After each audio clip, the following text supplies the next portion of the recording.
오늘 다룰 텍스트가 바로 그 유명한 레프 톨스토이의 1885년 단편 소설 두 노인입니다. 사실 겉보기에는 그냥 두 할아버지의 단순한 성지순례 이야기 같잖아요. 그런데 그 이면을 파헤쳐보면 인간의 이기심이나 종교의 참된 의미, 그리고 어떻게 살아야 하는가에 대한 톨스토이의 되게 서늘한 통찰이 숨어있죠. 이야기에는 제목 그대로 두 명의 노인, 에핌과 예리세이가 등장합니다. 그런데 이 두 사람 달라도 너무 다릅니다. 그 두 사람의 성향을 이해하는 게 이 소설을 관통하는 가장 중요한 열쇠거든요. 먼저 그 에핌을 볼까요? 당대 러시아 농촌 사회에서 에핌은 상당히 성공한 인물이에요. 마을 반장도 지내고 재산도 꽤 모았죠. 네. 그런데 그 이면을 보면 그는 지독한 완벽주의자이자 약간 통제광입니다. 자신이 이룩한 부와 가족의 안위를 지켜야 한다는 엄청난 책임감에 짓눌려 있어요. 현대사회로 치면 전형적인 워커홀릭이네요. 맞아요. 늘 계산하고 계획하고 세상의 모든 변수를 자신이 다 통제해야만 직성이 뿔리는 사람이죠. 심리적으로 보면 깊은 불안이 그를 지배하고 있는 셈입니다. 반면에 예리세이는 가난한 양봉업자잖아요. 대단한 부를 쌓진 못했지만 엄청 명랑하고 자연의 순리에 몸을 맡길 줄 알고요. 벌을 치는 직업 자체가 자연의 시간표에 순응해야 하는 일이잖아요. 지금 당장의 작은 행복을 온전히 누리면서 자신에게 닥치는 운명을 덤덤하게 받아들이는 사람입니다. 종탑이 있는 작고 예쁜 낡은 교회 옆에 커다란 나무 아래 놓인 통나무 의자에 두 노인이 나란히 앉아있는 그림입니다. 옷차림부터 자세까지 두 사람의 성격이 아주 극명하게 대비되더라고요. 진짜 그렇더라고요. 초록색 셔츠를 입고 아주 꼿꼿하고 깐깐한 자세로 정면을 응시하는 사람이 딱 봐도 에핌이죠. 그죠? 그리고 갈색 셔츠를 입고 몸을 살짝 기울인 채로 막 편안하게 손짓하며 이야기하는 쪽이 예리세이입니다. 이 그림이 묘사하는 순간이 바로 두 노인이 젊은 시절부터 입버릇처럼 말해왔던 예루살렘 성지순례를 드디어 떠나자고 논의하는 장면입니다.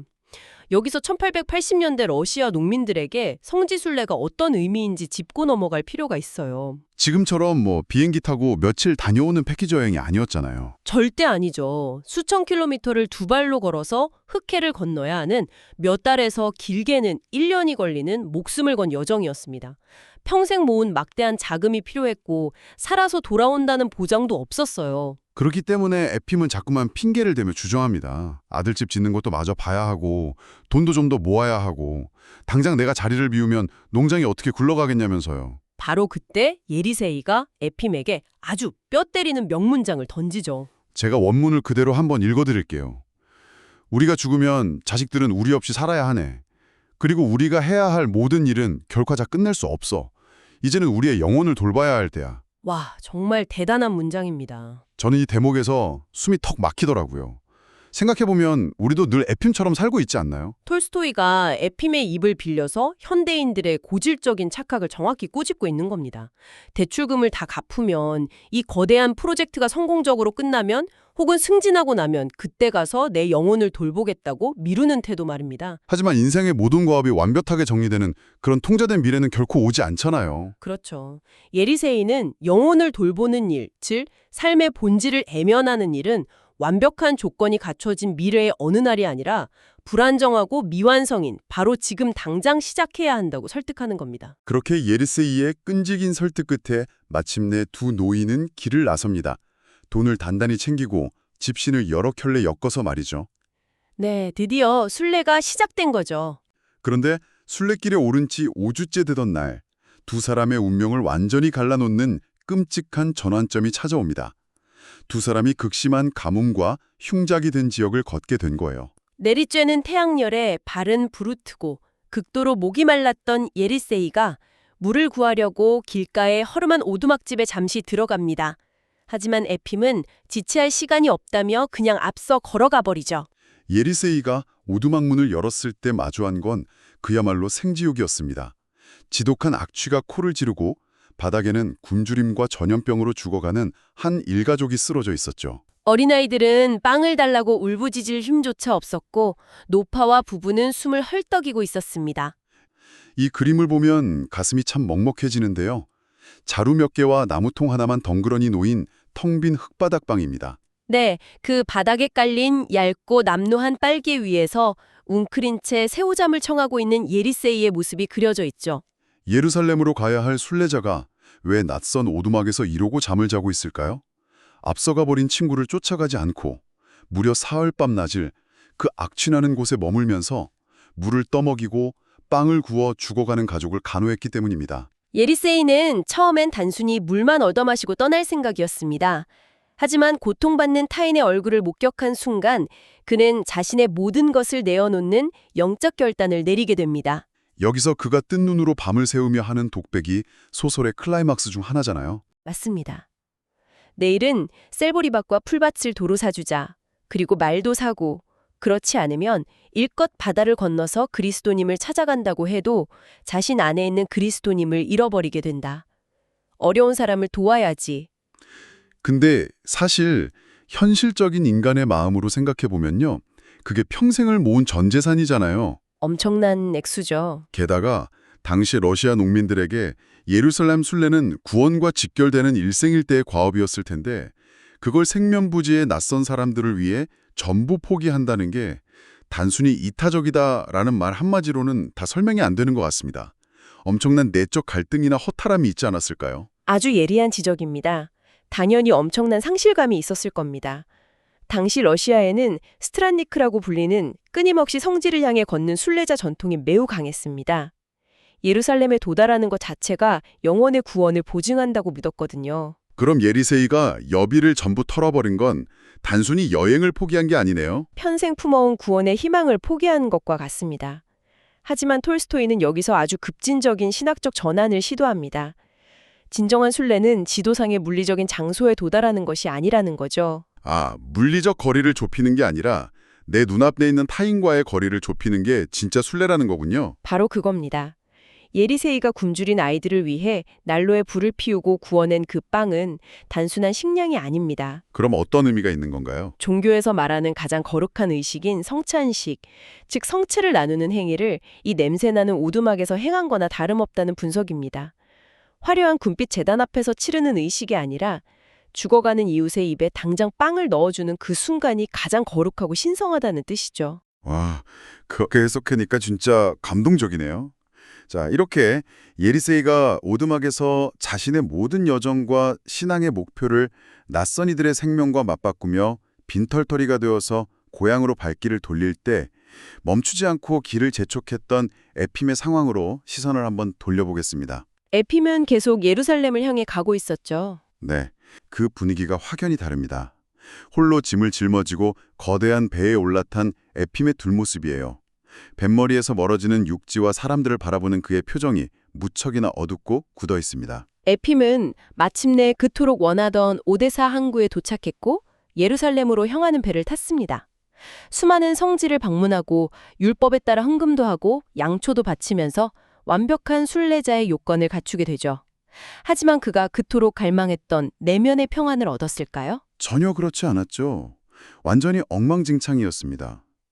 거룩한 성지를 밟고 있으면서도 그의 머릿속은 온통 속세의 불안으로 가득 차 있잖아요. 맞습니다. 혹시 군중 속에서 누가 내 돈지갑을 훔쳐가지 않을까 옷섭을 끊임없이 더듬거리고요. 고향에 두고 온 집안 걱정뿐입니다. 톨스토이의 원문을 보면 그의 심리가 아주 적나라하게 묘사되어 있어요. 내가 없는 동안 아들놈을 어떻게 집안일을 처리했을까? 봄에 농사일은 제때 시작했을까? 몸은 세계에서 가장 거룩한 장소에 와 있는데 영혼은 여전히 러시아의 자기 소유지와 재산에 꽁꽁 묶여 있는 겁니다. 여기서 우리는 톨스토이의 후기 사상을 지배했던 핵심적인 주제, 바로 제도화된 종교의 형식주의 비판을 마주하게 됩니다. 형식주의 비판이요. 화려한 성전, 완벽한 예배 의식, 그 모든 율법적 절차를 철저히 지키는 것이 얼마나 공허한 환상인지 에핌을 통해 보여주는 겁니다. 목적지에 도달하기 위해 눈앞에 나타난 이웃의 고통을 외면하고 달려간 끝에 얻은 예루살렘은 그저 차가운 돌덩이에 불과했던 것이죠. 그러다 에핌이 주님의 무덤이 있는 가장 신성한 예배당에서 아주 기이하고 충격적인 환상을 보게 되잖아요. 이 그림 참 묘하죠. 네, 웅장한 예배당 안, 전 세계에서 몰려든 엄청난 군중에 떠밀려 저 뒷자리에 겨우 서 있던 에핌의 눈앞에 믿을 수 없는 광경이 펼쳐집니다. 저 멀리 재단의 가장 신성한 36개의 등불 바로 아래에서 누군가 두 손을 모아 무릎 꿇고 기도하고 있는 거예요. 머리 주위에 눈부시게 찬란한 노란빛의 광륜을 두르고요. 빛나는 대머리를 가진 그 노인은 다름 아닌 낯선 오두막에 두고 온 예리세이였습니다. 에핌은 환상 속의 친구를 부르며 앞으로 나아가려 발버둥치지만 빽빽한 인파에 막혀서 끝내 닿지 못하잖아요. 이 장면에서 톨스토이가 사용한 빛의 상징성은 대단히 중요합니다. 신학에서 말하는 현현, 즉 신이 인간의 눈앞에 모습을 드러내는 순간을 묘사한 것인데요. 물리적으로 가장 앞자리에 서려던 에핌의 시도는 좌절되었지만 자신의 살과 피 같은 돈을 내어주고 냄새나는 오두막에 남았던 예리세이는 자비의 실천을 통해 영적으로 이미 가장 높은 신의 곁에 도달해 있었음을 이 빛나는 환상이 증명하고 있는 겁니다. 와, 정말 소름이 돋네요.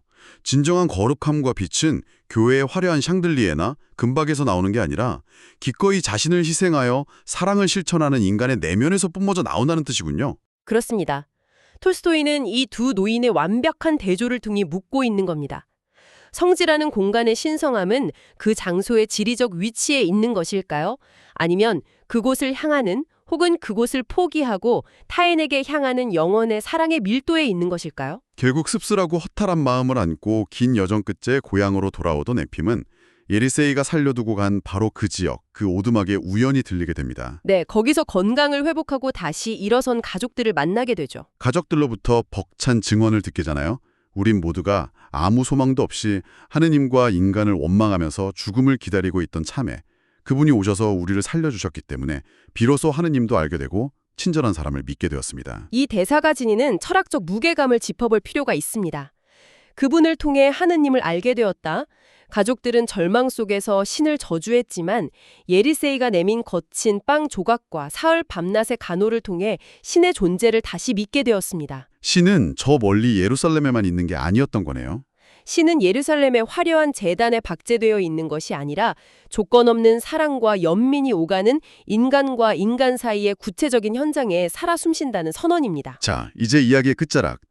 고향 마을의 먼지 나는 흙길에서 마주친 두 노인이 두 손을 덥석 맞잡고 반갑게 제외하는 아주 따뜻한 장면이에요. 하지만 두 사람이 맞잡은 손 이면에 그들이 직면한 일상의 현실은 그야말로 천양지차입니다. 에핌은 그토록 완벽하게 농장과 가족을 통제하려 했음에도 불구하고 고향에 돌아와 보니 아들은 매일 술에 취해 방탕하게 지내고 있고 밭은 엉망이 된 참담한 꼴을 마주하게 되죠. 자신이 평생을 바쳐 집착했던 통제와 소유가 얼마나 덧없는 모래성이었는지를 그제야 뼈저리게 깨닫게 된 겁니다.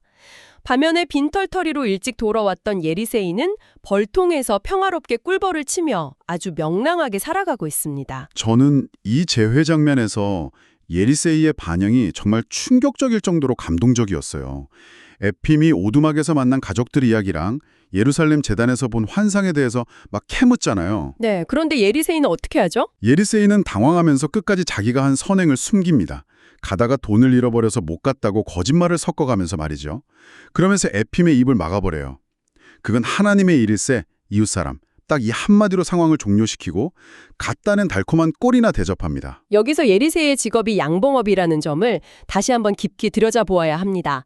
분석 자료에서도 지적하듯이 톨스토이 문학에서 벌과 꿀은 대단한 상징성을 가집니다. 벌과 꾼이요? 네, 이기심 없이 수많은 꽃과 협력하며 생명을 보존하고 마침내 달콤한 꿀을 만들어내는 꿀벌무리의 생태. 그것은 예리세이가 보여준 자연과의 조화, 그리고 나를 내세우지 않는 무아의 사랑을 상징합니다. 아, 내가 한 착한 일을 남에게 떠벌리고 인정받으려는 순간 그건 더 이상 순수한 사랑이 아니라 내 알량한 업적이 되어버리는 거니까요. 정확합니다. 내가 타인을 구원했다는 영적 교만이야말로 종교인이 빠지기 가장 쉬운 최후의 유혹이거든요.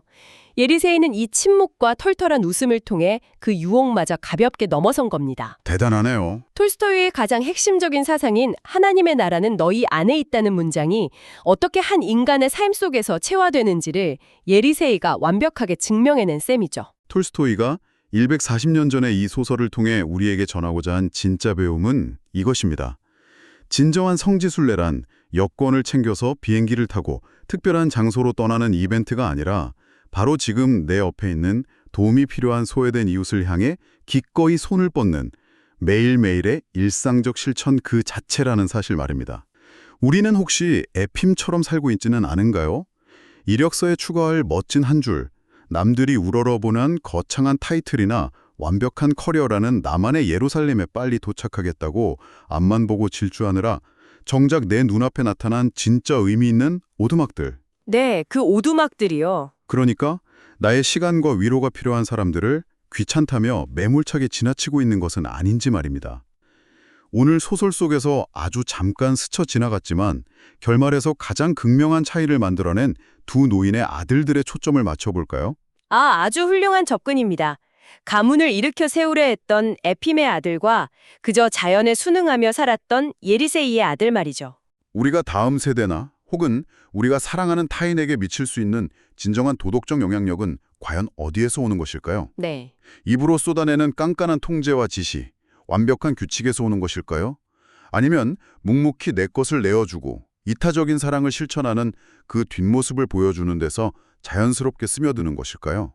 혹시 모든 것을 완벽하게 통제하려는 우리의 그 거대한 강박이 도리어 우리가 지키려던 가장 소중한 것들을 서서히 망치고 있는 것은 아닐까요? 지시와 통제가 아니라 존재와 삶의 방식으로 증명하라.